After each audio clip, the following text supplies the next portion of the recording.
Telugu digital media network లో political కేటగిరీలో number 1 కేవలం 72 గంటల్లో 1,50,00,000 వ్యూస్ పైగా పాపులర్ టీవీ నెట్వర్క్. ఇప్పుడు రియల్ ఎస్టేట్ గురించి మనం చాలాసార్లు చర్చించుకుంటూనే ఉన్నాం. అందులో భాగంగా ఈరోజు మళ్ళీ కొన్ని కొత్త విషయాలతో మళ్ళీ ప్రేక్షకుల ముందుకు వెళ్దాం.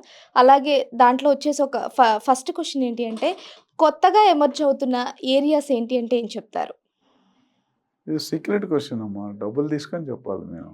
కన్సల్టెన్సీ మీరు మా పొట్టగొడితే ఎట్లా మీడియా వాళ్ళు? ఒకటేంటంటే తెలంగాణలో ఎస్పెషల్లీ హైదరాబాద్‌లో ఏ ఏరియాలో పెట్టుకున్నా రేట్లు పెరుగుతాయి. ఏ ఏరియా అయినా. కాకపోతే ఒక దగ్గర ఎక్కువ, ఒక దగ్గర తక్కువ ఉంటుంది. సో, ఇప్పుడు మనకి 4 జోన్‌లు ఉన్నాయి. East zone, west zone, south zone, north zone. మన పాత గవర్నమెంట్ చూసుకుంటే కనుక ఎక్కువగా హైదరాబాద్ వెస్ట్ జోన్ మీద ఫోకస్ పెట్టి కోకాపేట 100 కోట్లు తీసుకెళ్లారు.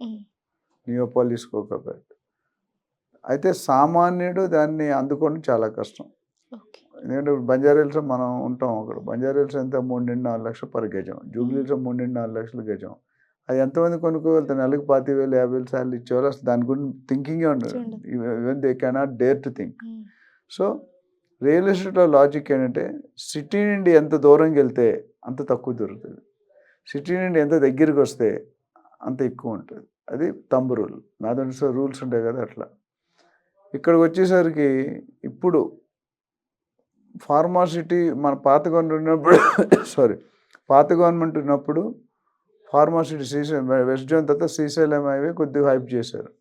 కానీ కొత్త గవర్నమెంట్ రాగానే అది డిస్టర్బ్ చేస్తారు. అంటే ఫార్మాసిటీ తీసేస్తున్నాం, రద్దు చేస్తున్నాం అని. సో మెయిన్గా ఫోకస్ చేసే ఏరియా అంటే Mumbai highway NH65, Bengaluru highway NH44.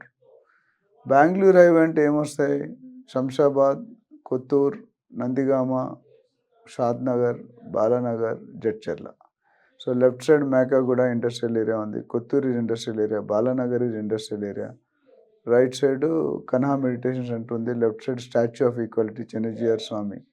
ఇట్లా చాలా ఇండస్ట్రియల్ బెల్ట్ ఉంది. అండ్ షాద్నగర్ అనేది గ్రామ పంచాయతీ నుండి మున్సిపాలిటీ లెవెల్కి ఎలివేట్ చేశారు. సో అక్కడ ఓల్డ్ హైవే 200 ఫీట్ ఉంది. న్యూ హైవే బెంగళూరు హైవేకి ఓల్డ్ హైవే ఉంది. కొత్త హైవే వేశారు బైపాస్ లాగా. ఓల్డ్ హైవే సిటీలోకి వెళ్ళాలంటే ఓల్డ్ హైవేకి వెళ్ళాలి.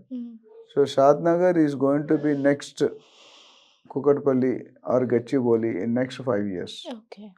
సో దానికి ఇనఫ్ రీజన్స్ ఉన్నాయి. అంటే మనకి ఎయిర్పోర్ట్కి దగ్గర, ORRకి దగ్గర, RRRకి మరీ దగ్గర, జస్ట్ 1-2-3 kilometers. అట్లనే నేను ఇండస్ట్రీస్ చెప్పాను. Amazon, Microsoft, MSN pharma, Natco pharma ఇవన్నీ కూడా ఆల్రెడీ స్టార్ట్ వర్కింగ్లో ఉన్నాయి. సో ఇవన్నీ వచ్చినప్పటికి ఏమవుతుందంటే ఈ షాద్నగర్ ఎప్పుడైతే మీకు 2 lakhs ఎంప్లాయ్మెంట్ క్రియేట్ అవుతుందో 10 లక్షల మంది ఉంటారు అక్కడ. స్టే చేయడం మొదలు పెడతారు. 10 లక్షల మంది ఉన్నారంటే అన్ని అవసరాలు మనకు అవసరం వస్తుంది. మెడికల్ కానీ, హోటల్స్ కానీ, సినిమా హాల్ కానీ, మల్టీప్లెక్స్ కానీ, షాపింగ్ మాల్ కానీ, పోలీస్ స్టేషన్ అన్నీ ఆల్రెడీ కొన్ని ఉన్నాయి, కొన్ని వస్తాయి. సో ఇన్ఫ్రాస్ట్రక్చర్ బాగుంది కాబట్టి ఎందుకంటే మెయిన్ ఎప్పుడైనా రియల్ ఎస్టేట్లో రేట్లు పెరిగేది ఎప్పుడంటే ఇన్ఫ్రాస్ట్రక్చర్ ఉండాలి. ఇన్ఫ్రాస్ట్రక్చర్ అంటే ఏంటి? హైవేస్, ఫ్లైఓవర్స్, రోడ్స్, కనెక్టివిటీ అంటాం. Road connectivity, metro connectivity, MMTS connectivity, bus connectivity ఇవన్నీ కూడా ఉన్నప్పుడు public will start travelling. So ఇది షాద్నగర్ ఇప్పుడు గ్రోయింగ్ స్టేజ్లో ఉంది. సో అందుకని ఇప్పుడు అంటే ఎవరైనా మెయిన్ రోడ్ సైడ్ 3 రకాల రేట్లు చెప్తాను. చాలామంది ప్రైసింగ్ మీద ఇంట్రెస్ట్ ఉంటారు. 200 feet మెయిన్ రోడ్ ఫేసింగ్ అయితే 25,000 to 35,000 పర్ యార్డ్ నడుస్తుంది. Which will get double in 5 to 6 years కొన్న దగ్గర నుండి. అదే మెయిన్ రోడ్కి 2-3 kilometers లోనకి తీసుకుంటే 8 years దాకా పట్టచ్చు. అండ్ ప్రైస్ మేబీ ఒక 5,000 to 7,000 తక్కువ ఉంటుంది.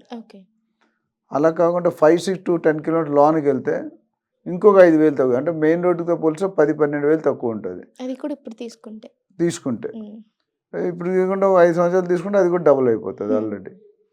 సో మీకు 3 రకాలుగా చెప్తున్నాను నేను. ఏంటంటే డబ్బులు ఉన్నవాళ్ళు HIG group, MIG group, LIG group, lower income, middle income, hire income. So అందరూ అన్నీ కొనుక్కోలేరు. ప్రతి మనిషికి నేను చాలాసార్లు చెప్పాను. ఇప్పుడు మీ ఫ్యామిలీ ఉందనుకోండి. ఫస్ట్ మీరు ఒక మనిషి మేల్ కానీ ఫీమేల్ కానీ పుడితే ఫస్ట్ ఏమనుకుంటారు? నాకు మంచి కూతురు కొడుకు పుట్టాలని తల్లిదండ్రులు అనుకుంటారు. అనుకున్న తర్వాత మంచిగా చదివించాలి, చదువుకోవాలి. తర్వాత నెక్స్ట్ వచ్చేది మంచి జాబ్ రావాలి. తర్వాత మంచి భర్త కానీ భార్య కానీ దొరకాలి అమ్మాయి అబ్బాయిని బట్టి. తర్వాత మంచి కారు కొనుక్కోవాలి. దాని తర్వాత మంచి ఇల్లు కొనుక్కోవాలి.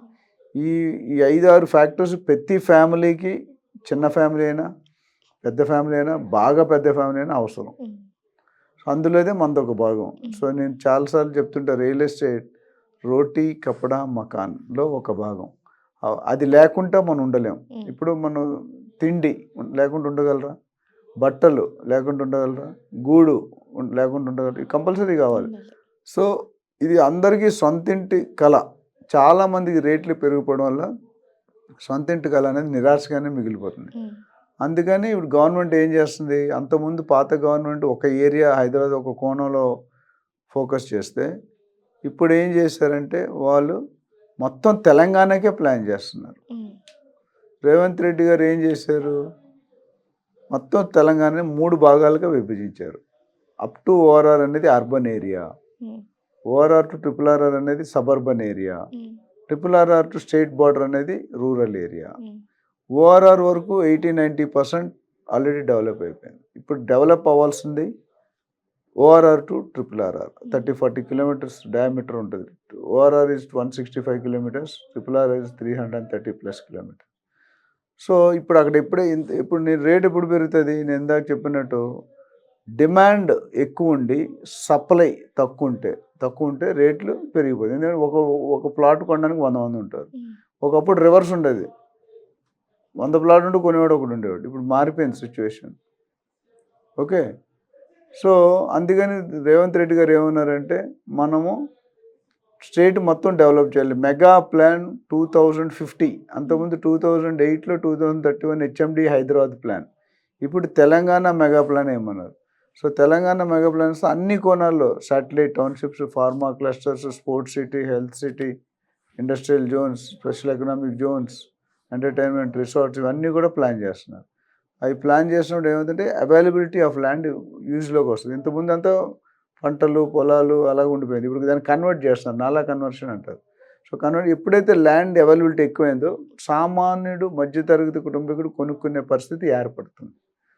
So Shadnagar is one of the good destination. ఇది కాకుండా ఎమర్జింగ్ ఏరియాస్ అని అడిగారు మీరు. ఎమర్జింగ్ ఏరియాస్ షాబాద్ ఒకటి బాగుంది, మోకిలా శంకర్ వెళ్తారు, మహతాబ్ ఖాన్ కూడా ఆ పక్క బాగుంది. చాలా పక్కలు డెవలప్ అవుతుంది. ఈస్ట్ అనేది నార్త్ అనేది కొద్దిగా టైం పడుతుంది. సో ఎవరైనా దీని మీద ఇంకా మరిన్ని డీటెయిల్స్ కావాలంటే మన అపాయింట్మెంట్ తీసుకొని they can talk to us. Number already screen మీద స్క్రోల్ అవుతుంది, they can call us. Okay, thank you sir. Thank you.